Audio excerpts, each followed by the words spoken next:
All right, welcome back. Today we're diving into a briefing that outlines nothing less than a war for the very meaning of existence. It's a cosmic showdown between endless growth and the pull of absolute nothingness. Let's get right into it.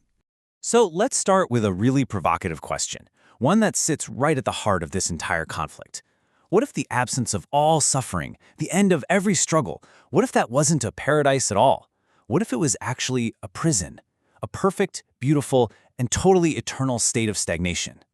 And this right here is the core battle of ideas being waged. On one side, you've got the sovereign renaissance, this idea that the whole point of life is found in constantly pushing yourself, in overcoming challenges. And on the other side, the righteous sin of the void. This is the belief that the struggle itself is the real problem, and the only true peace is to simply stop becoming anything at all. Leading the charge for the first idea is our protagonist. And he's less of a character and more of a philosophical thesis brought to life, Wotan, who is also known as the Overman. Yeah, this quote pretty much nails Wotan's entire worldview. For him, you see, pain and struggle aren't things you're supposed to avoid. They are absolutely fundamental, what the source material calls the Dionysian truth of existence. They are the very engine that powers all growth. So look, Wotan's mission isn't about saving humanity or making life easier for them. It's the exact opposite. His whole purpose is a challenge, a command really. Surpass yourselves. He's here to push all of existence forward, not to preserve it in amber. And of course, standing against him are the forces of nihilism.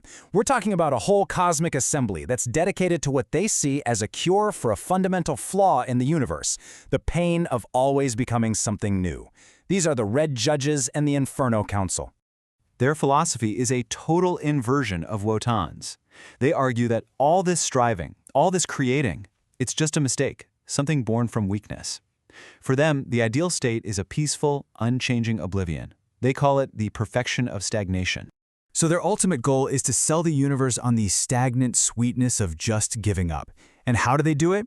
Well, they metaphorically salt the earth of the soul. They make it so that no new ideas, no growth, and therefore no new pain can ever take root again.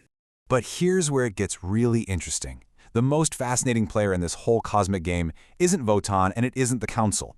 It's the agent of stagnation himself, the tragic, complicated anti-hero we know as the Crimson Jester. Now, on the surface, this guy appears to be the most zealous, most loyal servant of the Red Judges. He's out there, across the cosmos, preaching their nihilistic gospel. He's offering this poisoned gift of a world where nothing can grow, which also means nothing can die. And right here, this is the central mystery of the whole story. The Jester's actions, if you look closely, they seem to hint at a hidden motive, a secret gambit that's actually working directly against the masters he claims to serve. The Jester's public philosophy, the one he preaches, is built on what's called the uncanny equation, and it's a devastatingly simple idea. Every single attempt we make to create meaning, to build something, to strive for more, it's all just a panicked, pointless run from the inevitable void. It's the ultimate philosophical trap, and Wotan has to be the one to disprove it. But while he's out there preaching all this doom and gloom, he's also secretly laying the groundwork for his real plan. He delivers 4 parables, and in them, he secretly outlines the entire structure of the final conflict for anyone, like Wotan, who's clever enough to see the hidden pattern. All of this builds to the story's incredible climax, an event called the Dance of the Burning Star. This is where the Jester's secret, devastating gambit is finally brilliantly revealed. So, the crucial question is, how could a servant of the Inferno Council, their greatest agent of stagnation, possibly orchestrate its complete and total destruction right from the inside? Well, the answer is buried in the fine print. There's a secret contractual term, a loophole called the Gothian Clause, and it's what allows him to completely subvert his purpose and turn his years of service into one big, elaborate trap. And that trap, the final piece of this incredible puzzle, is triggered by a single, powerful word, Kimmoda. It activates the clause and begins his final, fiery performance. And this is just such a brilliant payoff. The Jester begins to dance, faster and faster, and he dances himself into a conflagration. He proves that even in a universe perfectly designed for absolute stillness, motion, the very act of becoming, it still creates energy. It creates change, and ultimately it creates fire. he disproves the uncanny equation with his own self-destruction.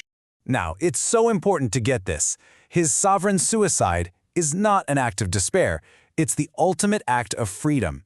The Jester destroys himself, the Red Judges, and their whole temple, proving that true sovereignty includes the right to destroy your own meaning before it can ever become stagnant and fixed. So Wotan and his allies, they're victorious, but the world they inherit is not some peaceful utopia. The Jester's victory didn't create a paradise. What it created was an opportunity. Instead, they establish a new reality that's defined by this incredible concept, agonizing joy. It's a world that fully accepts that perpetual challenge, and yes, even suffering, is the meaning of life, because that is the only way to have continuous growth. So the Red Judges are gone, but the philosophy of the void is never really defeated. The eternal cynic, Mephistopheles, the spirit who denies, he survives the inferno. He just dismisses the Jester's incredible sacrifice by noting, fire creates hunger. The wager for the soul of existence, it continues. And that's what leaves us with this final, lingering thought. This great battle between meaning and the void has been won. But the war is eternal. The board is reset, the pieces are moving again, and that cosmic wager is far from over.